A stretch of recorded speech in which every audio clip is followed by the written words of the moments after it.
Hi, today I would like to talk about the SwiftUI and the Android Jetpack Compose, which is a new way of working, or relatively new way of working, to design your forms and screens for your applications. I was not really happy about this new concept because I was, let's say, more visual type of guy. So I was designing my screens and forms on the um,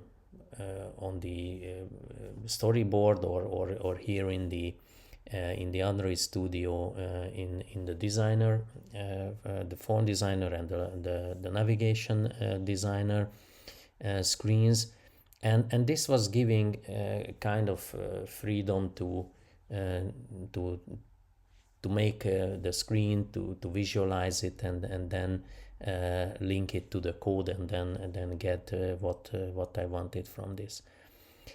But I was reading a lot about the SwiftUI, and actually that was the first I was looking, and I was not really willing to even consider to change my way of working and go for the SwiftUI thing. But I was reading that there are benefits. For example, that if you design a form and you have switches on it or some kind of controls, you know what you want to have on the screen, then these controls could be handled at one place, and you can basically base your actions, your let's say handling of the application via these states of the different states of these elements. So I was just shortly look into this option or this way of working with the Xcode and the SwiftUI, and I finally recognized that this might not be that difficult as it looked like the first time. So then I was also checked what you can do on Android to keep basically one way of working, or at least to be very close to each other when you are developing the Android application or when you are developing the iOS application. And what was really interesting is that after I was digging a little bit deeper into this solution, I had to find out that the similarity between these two systems, or how you can create your form, is much more than I was originally think of. So basically, to jump into the details, we can just look into what we had before, like this one, and a form designer like this, and also in Xcode you had a similar way. So you had the actual forms or screens, and you also had the navigation. So this was the old way of working, or let's say the older way of working. And how it's changing now, um, I will show you. So let's jump to the sample application what I've created for both things. So let's open the sample Android UI, and also in Xcode we will open the sample Swift UI. So the big difference here is that you don't have a kind of visual screen creator thing. You need to do everything in code.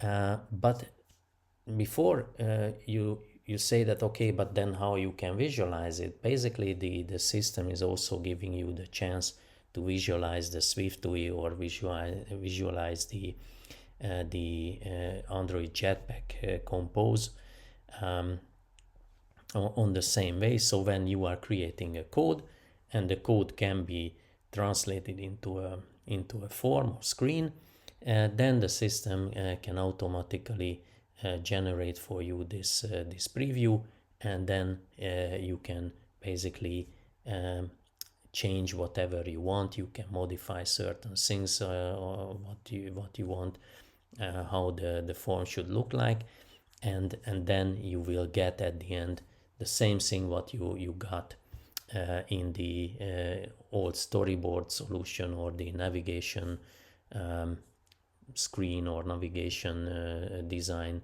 and form design on Android Studio. So let me show you how it looks like. It's a very simple program. So I was just creating, a very small application, which is basically having a text field, and you need to type in a date into that text field, and then you want to save the data from it, and you want to load the data into the screen. So as you can see, this form was already loading a date, and it's showing the text field. And what I did here as well, that I created another form just to show how you can jump from one screen to another screen. Currently not using any let's say stack for having the previous screens in the background, and if you want to go back to the previous screen, then you can just use the standard way of going back on the stack, and then you can see the previous screen. So here I was just using some efforts to go there, and the same thing I did on the Android Studio. So here if I'm showing the screen, then also I will get the same kind of solution, or same kind of screen. And you will see that basically the screen itself is pretty much the same. So if I'm making it a little bit bigger, that we have a date field or text field for the date, and then a button with the save date text on it. And then when you click on it, it saves the date to an SQL file, and then you can get back this information. So to jump into the thing, so basically what you need to do, and let's start with the Android application. So you still have to prepare your application with the main activity, and as you can see that when the main activity itself is created, it's a very small function which is running. So basically here on the on create, you call the super on create. Here we initialize the database where we want to save the date from the screen, and then we have this set content portion of this function, where we link basically the content itself. So this set content will bring the screen or bring into the screen the content what we define. And now we can go into to what we want to define. So basically what Android Jetpack Compose is using is the composable statement, let's say, and this composable statement and the function behind or below is creating the form. So here this function is describing what needs to be shown on the screen. So So here what you can see that this main screen function is simply having a state or a mutable state which is taking care about the screen itself. So when we want to show multiple screens or multiple windows, then we need to make sure that we can go from one to another. So it could be possible to define the screen itself here under the set content function, let's say. So we could be able to put inside this the option, but this would not work on the way as you might think of. So when you are generating only one form, then it's fine, it works. But if you want to jump between forms, you need to have a kind of selector which is doing the job for you.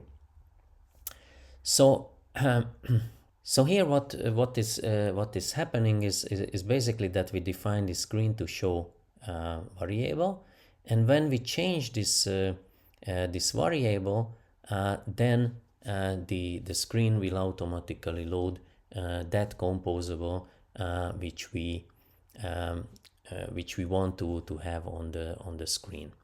So to define the screen itself, or what is going on the screen, at first, as you can see, that when we initialize the main screen, we are setting this screen to show variable to set date.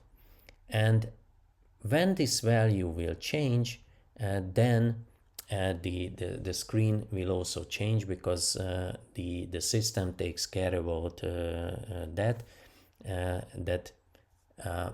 basically it will load automatically based on the state, this mutable state variable, the screen itself. So it will load the right screen.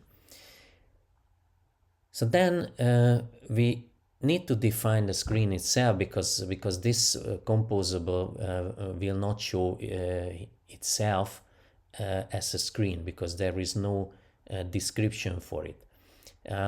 For defining a screen, you need to have certain elements in the composable function.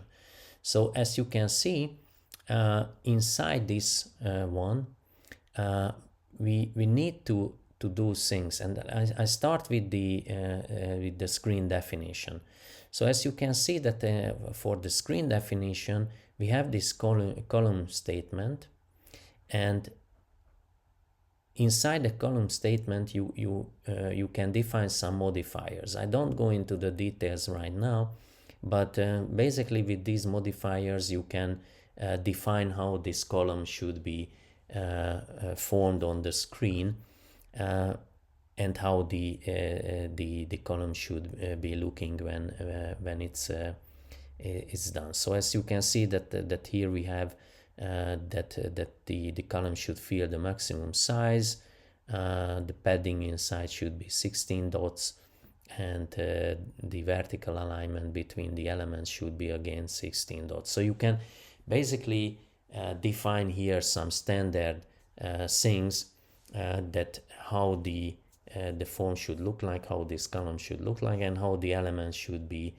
let's say linked to each other. So while in the storyboard or in the form designer in Android Studio, you had to define individually how you want to have the distance between certain elements, or how the padding should be inside an element or outside the element. So this one is pretty much simplified here, but it doesn't mean that you can't change it. You can change it for each element individually later on, but right now this is not the aim. So basically here we just or here I just want to show how you can define some statements inside.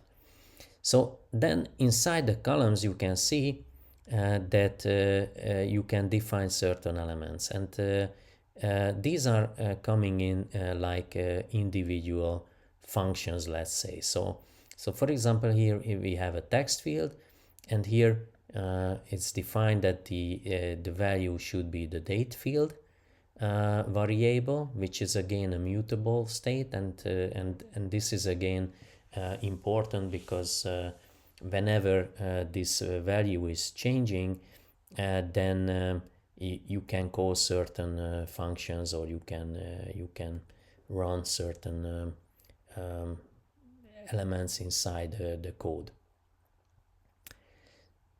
So as you can see, the text field can be set up with this, and on value change, the date field is used again. So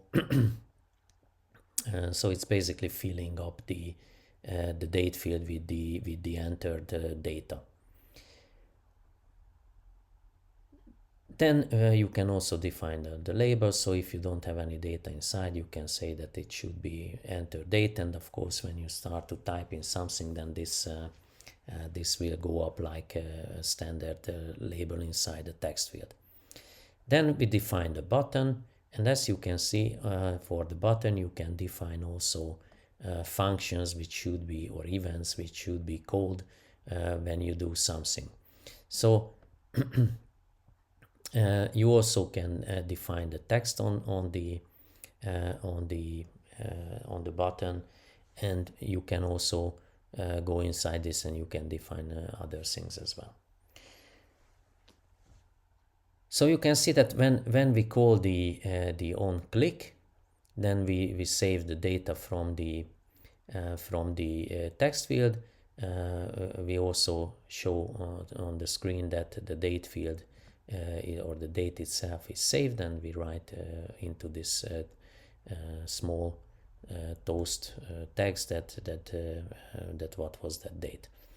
And then, as you can see, we call the screen2 function, and this function is basically this one here, and this will call actually this to screen change. So this will basically tell to the system that the screen show variable should be changed, and when we are changing this screen to variable, this screen to show variable, then the system will try to reload the screen because something was changing on it, and then it comes to this selector again, and then because we changed the screen value, or screen to show value, to screen2, this will come to this line and will load the detail composable. And here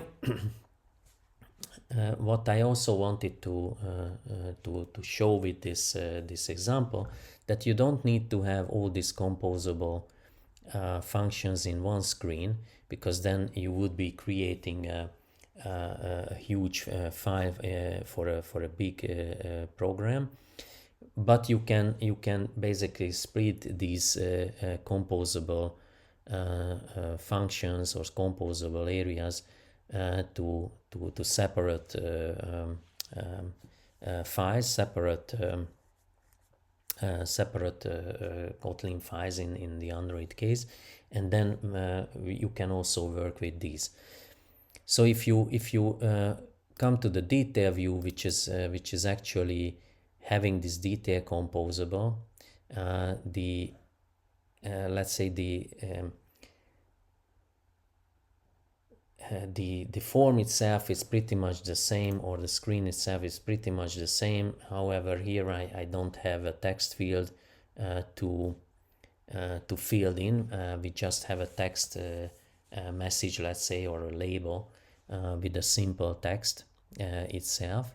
So here we just define that this is the second screen, and we give a button here, and this button is again calling the to main screen function which is defined here, and it goes back again to the main activity and calling this to main screen function, which will basically change again the screen to show value to set date, and this will bring back again the let's say the flow, or we'll give back the control to the first screen. So when we run the application, and let's run it here, then basically you will see that this flow is going through the application on the right way. So here we have the window or the screen, and we have here of course it's now going into the top of the screen, so you can also make sure that it's not going into this field, but I was not really taking care about right here. So let's change this date to the date today, and let's save this date, and you can see that the date is saved, the toast was coming up, and we jump to the second screen. And when I click again on the first or the button, then it goes back to the first screen, and it's loading the date what we entered. I did not mention it when I was explaining the first page or first screen composable, that if you want to do something when the screen itself is loading, then we can use this launch effect function, let's say, to fill up the form with certain data. And what I also need to mention is that okay, this is basically this part of the code is doing the job for the application when you are running it or you want to run it, but to make it sure that you can see what you are doing with the form itself, you need to define a preview area as well, where you need to link the actual composable screen to a preview screen. So you can name it on whatever way you want, but you need to call the original composable function to get it loaded into this let's say preview screen. And inside the preview screen you have also some things you can do. So you can also interact with the screen, so you don't need to always run the application, but you can also test certain functions, that how it's working, but of course it's not a full let's say full control, or you can't do everything with it. For example, I was checking this entry thing here, that if I start the interactive mode, I can enter the date, but when I click on the save button, I cannot enter anything anymore into the enter date. So there are limitations on this preview.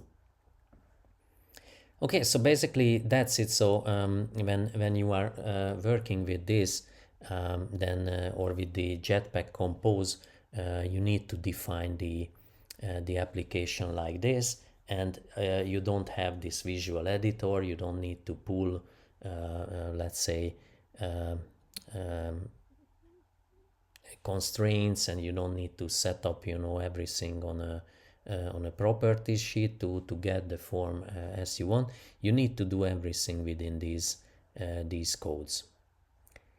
And as you can see on the detail, you also have or you also need to have another preview function, which will show here the preview of this page. So if you want to start off with something, you can start from here, and later on, of course, you can extend your knowledge about what can be used, or how things can be used for this Jetpack Compose or the SwiftUI. But let's go to the SwiftUI, because my aim is always to show the comparison between the two systems, and how you can you can get working for both applications or both systems, the same application. So here, if you want to define a SwiftUI application, basically you need to do the same thing. So you have the main application, let's say, and within the main application you can start to define the structure for the application, and you need to start with the body, and this will be a scene form. So because we want to have more forms on the screen, or we want to use more forms for this application, we need to define a window group. So here you would be or you would have the chance to define the body of this screen already, like I mentioned in the Jetpack Compose version, that you can define the window directly here if you just want to have one scene or one screen, and you can jump from this screen to another as well, but to control it like you jump from one screen to another, it's easier to do it like this, that you create a kind of control form which is doing the job for you. So as you can see, I defined here a window group, and the window group is using the main screen structure, which will be the structure of the SwiftUI form itself. So this is how the SwiftUI is working. You don't have functions, however structures are also kind of functions. So we need to have structures here to define the form itself. But you will see that we also create the other functions, which are, let's say, doing things like saving the data via these forms. So we are basically, let's say, pushing in some codes inside the structures. So what is not really that much surprise, I would say, that this system is also works with variables which can be defined as states. So as you can see that here this state code, let's say, is or state modifier is telling to the system that the screen to show variable will be used as a kind of state variable. So whenever this will change, or whenever it's changing on the screen, or the value is changing, then something is changing on the screen as well, and because of this the form need to be refreshed. So here we are defining the body of this view, and as you can see that we have here a scene and we have a view. So basically this view will be the view itself, which will be shown on the screen, and inside this screen or this view we are defining a VStack, and the VStack is the same as the column in the Jetpack Compose case. So under this VStack we define the current screen, which is again a view, and under the view builder we are basically utilizing this current screen variable as a switch between the screens. So inside the switch function, let's say, and this is what is actually requiring this view builder modifier, let's say, before we create the screen itself, because we can't put this kind of statements like the switch statement inside a body control. So if we want to do something here, it needs to be just definition for the screen itself. But if you want to build the screen with different elements, then we need to use and we want to use other commands, let's say, or other functions inside, then we need to have the view builder, which will tell to the body itself that what to be loaded into the body of the view itself. And as you can see, this view builder will create a view depending on the screen to show variable, and it will select that if it will be the screen view or the detail view.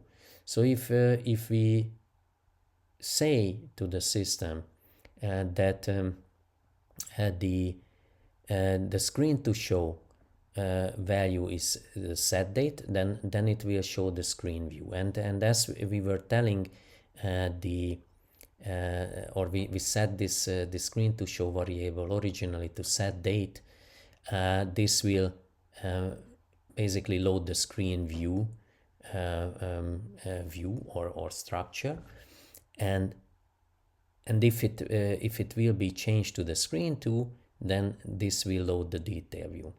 And again, the preview needs to be again defined here as a preview provider with a name, and then we need to load the screen what we want to show. And of course we want to show the screen via the main screen, because we want to see if it is loading the right screen here. I was showing in the Jetpack Compose that you can define the view below this, and you can define the screens below this view definition. It could be possible, but I was separating in this case the two screens to two different files. So we have at first the screen view file. And as you can see, it's a bit longer file. So here we have functions and variables and so on, which is basically creating the screen view thing. And here we have again states like date text and parse date text or date variable. And we have also a connection to a database, and then we are defining the body of the form itself. And as you can see, basic things like loading functions or what you want to call like click function things can be added inside the body definition. So again, here we have the column definition with the v-stack, and the spacing is 16 like it was in the Android case. And then we have a text field with the date, some modifications for how it should look like. If you are changing this, then automatically it will change on the screen as well. You can see that it's already showing that it's different. Of course we have to, okay, I maybe did something wrong here, so let's see what I made wrong. Okay, sorry, that was the button where I was having. So if it say it's plain, then of course it should run, and now you can see that it's different. So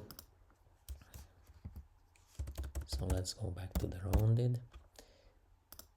So as you can see, if you type something wrong inside a value, then the system is automatically showing this mistake, and you can correct it immediately. So basically you can do the job without having a problem. And here you can see that we have an onChange function. So basically, it's telling that when the text field itself is changing, then it should check if the date is correctly formatted. So this is a little bit more than what was in the Android case, and this is showing actually that if you type in a wrong value into the text field, that it will show a text itself, and here you can see that this will be invalid date format text written. So basically this will call this group, and within the group you can do certain evaluation. If the value is right, and then you will see this button and you can save the data. So the button here is itself, we have the save function just like in the Android case, and here we have the on navigate. So this is a little bit cleaner kind of programming or code solution than in the Android case, because you just tell that when this button is pressed, then you can go to the on navigate function, and then basically you tell that the parameter is screen 2. Okay, so yeah. So then here we have this on appear function as well, which is basically doing the same like in the Android case. This let's say load effect function. So basically this will tell to the system that the form is loaded and we can fill up with data, and here we can call a function which is basically doing the job. So so here it is creating the table for the database, and then also load the last saved date if it is existing. So here you see that actually loading here the data, and it's plugging it into the date text and the parse date, the value from the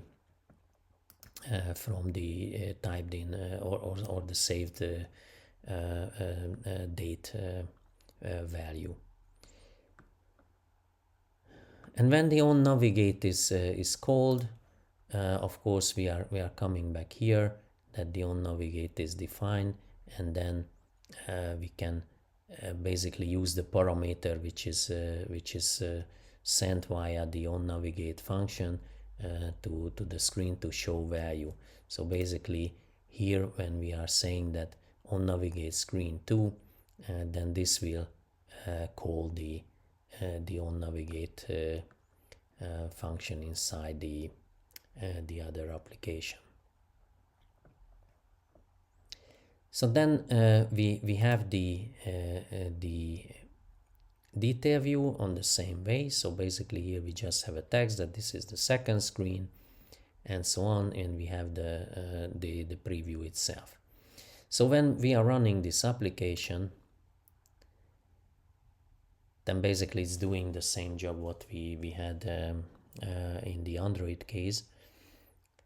But as you can see that the main concept that we have basically a kind of body element, and we are defining the layout within this and how we are calling the different functions. These are pretty much the same.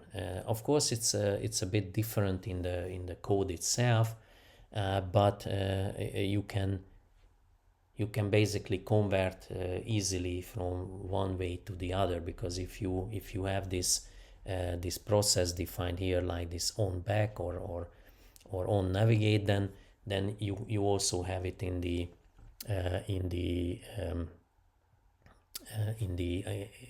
Android case. You have the same, basically, that that you need to define a function which can be called, and then this function will load the value. So basically there is a huge similarity between the two systems.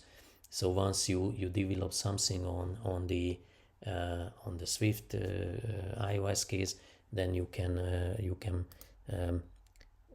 basically just copy paste, I would say, the code to the other system, and change those elements which needs to be changed on a simple way, or you can basically develop the two applications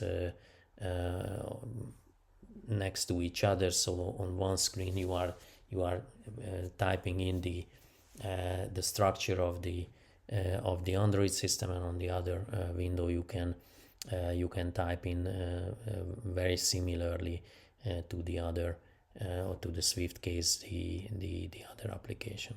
So as I said, here we can type in, and as you can see, whenever I start the typing, the button disappears because we don't have a valid date inside the text field itself.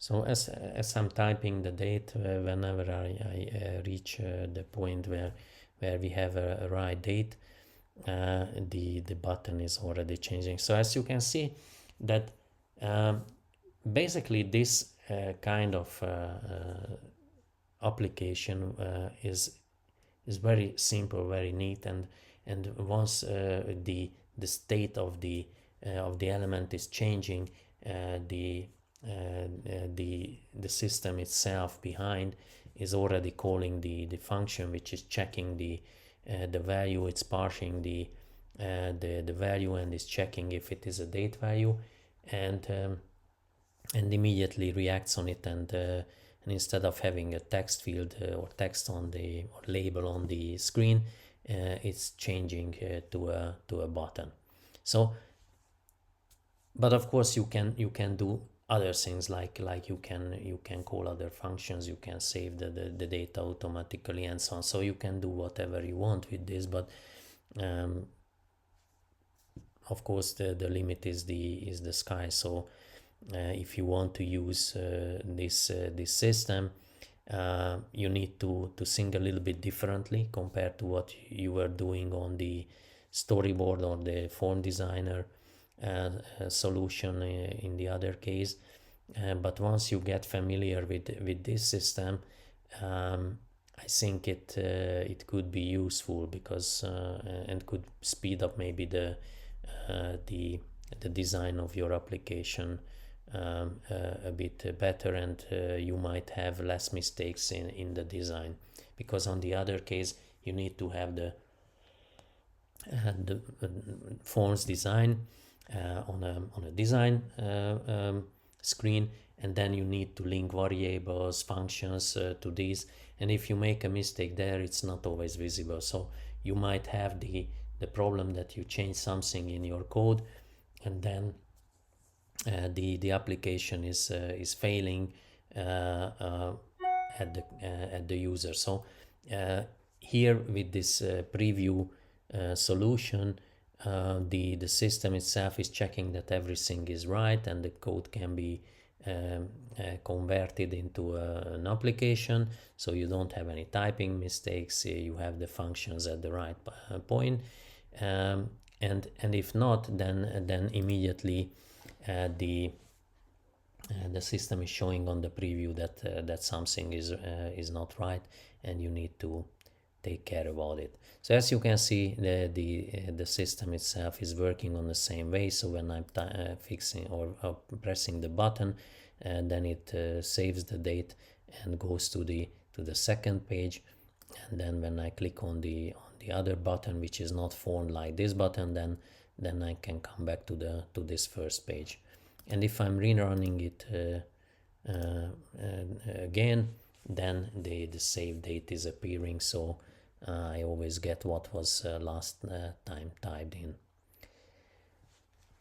So that's all. I think I could show the similarities between the Jetpack Compose and the SwiftUI, just with the basics. So definitely this, with this you are not going so far or too far.